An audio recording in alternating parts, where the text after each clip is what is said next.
몰입영어, 응용교조지음, 핀란드와 한국의 영어 실력의 차이나는 이유.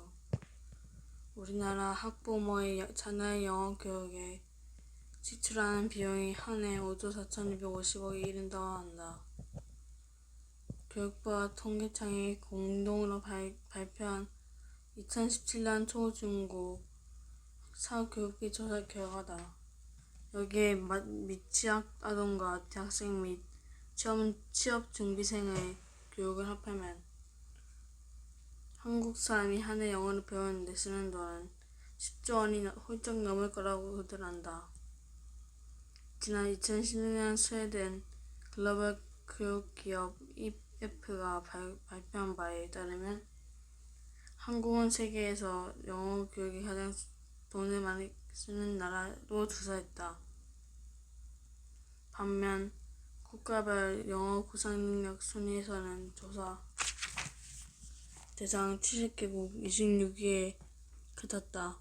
같은 아시아권에서는 싱가포르가 12위, 말레이시아는 14위, 인도는 21위를 차지했다. 우리가 이처럼 영어 교육에 천문학적인 비용과 시간, 노력을 쏟아부으면서도 영어를 잘하지 못하는 이유는 무엇일까? 유치원부터 대학에 이르기까지 20년 가까이 영어를 배우면서 외국인 앞에서만 서면 말문이 막히는 이유는 또 무엇일까? 핀란드에서는 고등학교만 졸업해도 영어로 대화하는 데 큰 어려움이 없다고 한다. 그러나 핀란드어 역시 영어와 구조 차이가 크고 오히려 한국어와 비슷한 말이 많다.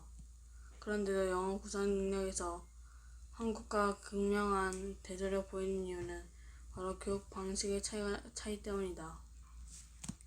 20년 전에는 핀란드도 우리처럼 읽기, 쓰기 위주로 영어를 가르쳤다.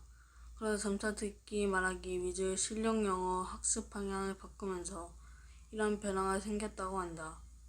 반면 우리는 주로 시험에서 좋은 성적을 거두기 위해 영어를 공부한다. 그렇다 보니 읽기와 쓰기는 그럭저럭 하면서도 정작 해외에 나가면 켜펜 준비하기도 쉽지가 않다. 학창시절 억지로 영어 공부를 하는 탓에 영어 울렁증에 시달리는 사람도 많다. 해외 연수나 유학, 이민 또는 업무상 필요해서 해야 공부를 하지만 의욕만큼 성과가 나지 않는다. 미국 대학의 포스트닥에 지원하는 학생들에게 영어는 늘 골칫거리다. 예전에는 포스트닥 지원 양식에 맞춰쓰기만 잘하면 문제없었지만 이제는 사정이 달라졌다. 미국 대학 측에서 학생의 영어 구사 능력을 테스트하기 위해 스카이프로 하상 면접을 실시하기 때문이다. 교수가 던지는 질문에 7시간을 대답해야 하므로 영어 구사 능력이 부족하면 면접을 통과할 수가 없다. 상황이 이렇다 보니 연구 실적은 출중한데 영어 장벽을 뛰어넘지 못해 좌절하는 학생들을 볼 때 안타깝기만 하다. 대학 밖에서도 이와 비슷한 사례가 많다. 토익 토플에서는 고득점을 받았지만 외국인과의 미팅 자리에만 나가면 말문이 막혀 조민 직장인도 싫대고 고등 결심으로 미국 유학에 떠났지만 영어 수업을 거의 이해하지 못해 힘들어하는 유학생들도 많이 있을 것이다. 아이와 함께 미국 어학연수를 간 학부모는 아이는 영어를 곧잘 해 대견한 한편 자신은 영어 실력이 부족해 담임과 상담조차 어렵고 어쩌다 아이 친구들이 놀러와도 애들이 나누는 대화를 알아들을 수 없어 소외감을 느낄 때가 많다고 하소연하게 됐다. 국가 차원에서 영어 교육 방향이 개선되기를 기다리고 있기에는 당장 이들의 상황이 너무나 절박하다. 우리의 읽기, 쓰기 위주 영어 교육이 핀란드를 비롯한 유럽의 듣기, 말하기 위주의 영어 교육과 어떻게 다른 결과를 만드는지 먼저 살펴보자. 우선 듣기, 말하기를 할 때는 읽기 할 때와 읽기, 쓰기를 할 때 내가 정보를 처리하는 시간과 방식에 큰 차이가 있다. 듣기와 말하기는 뇌에서 거의 실시간으로 처리된다. 그러려면 특별히 의식하지 않아도 자동적으로 작업을 수행해야 한다. 피아노 연주자가 손가락을 저절로 움직여 적절한 타이밍에 강약에 맞춰 건반을 두드린 것과 같은 이치다. 이처럼 의식하지 않아도 필요에 따라 해당 능력을 자동으로 발휘하는 기억을暗黙기억이라고 한다.暗黙기억은 의식적으로 서술할 수 없다고 하여 비서술 기억이라고도 하고, 순서나 절차를 따른다고 하여 절차 기억이라고도 한다. 이러한 기억은 자동적, 즉각적으로 처리되는 성질 때문에 몸이 기억하고 있다거나 몸에 배어있는 느낌을 준다. 타이밍이 중요한 활동들은暗黙기억 활용하는 것이 효율적이다. 악기 연주, 스포츠, 운전 등이暗黙기억을 사용하는 대표적인 활동이다. 듣기와 말하기 역시 타이밍이 중요하다. 듣기를 하려면 상대방이 말하는 즉시 알아들어야 한다. 타이밍을 놓치면 무슨 말인지 이해할 수 없다. 말하기도 마찬가지다. 타인과 대화할 때 예스라고 말했어야 했는데 타이밍을 놓쳤네 하고 안타까워해봤자 소용이 없다. 이렇게 대화의 타이밍을 놓치지 않으려면 내가 자동적, 즉각적으로 듣기와 말하기를 처리하는暗黙기억 회로가 만들어져야 한다. 반면 읽기 쓰기는 자동적, 즉각적으로 처리되기보다 생각하고 공리하는 단계를 거치는 작업이다.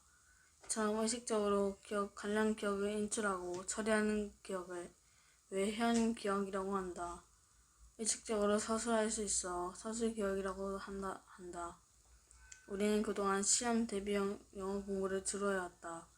시험에서는 대체로 영어 지문을 읽고 이해하기, 우리말이 영어로 옮기기 등 읽기와 쓰기 능력을 테스트한다. 깊이 생각하고 공유해야 하는 기억, 외향 기억을 발달시키는 영어 공부를 해온 셈이다. 그러다 보니暗黙기억이 필요한 듣기와 말하기 능력이 부족해지는 것은 너무나 당연한 일이다.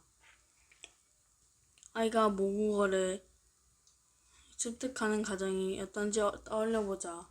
시험 공부하듯 머리를 쥐어짜는 것이 아니라 듣기와 말하기를 수없이 단순 반복하면서暗黙기억을 활용해 자연스럽게 모든 국어를 습득한다.暗黙기억은 이처럼 무언가를 인위적으로 배우려 애쓰기보다 반복을 통해 자연스럽게 체득하는 기억이다.暗黙기억과 외현기억이 만들어지는 과정에 이런 차이가 있다는 것을 이해해야 영어의暗黙기억을 효율적으로 형성할 수 있다.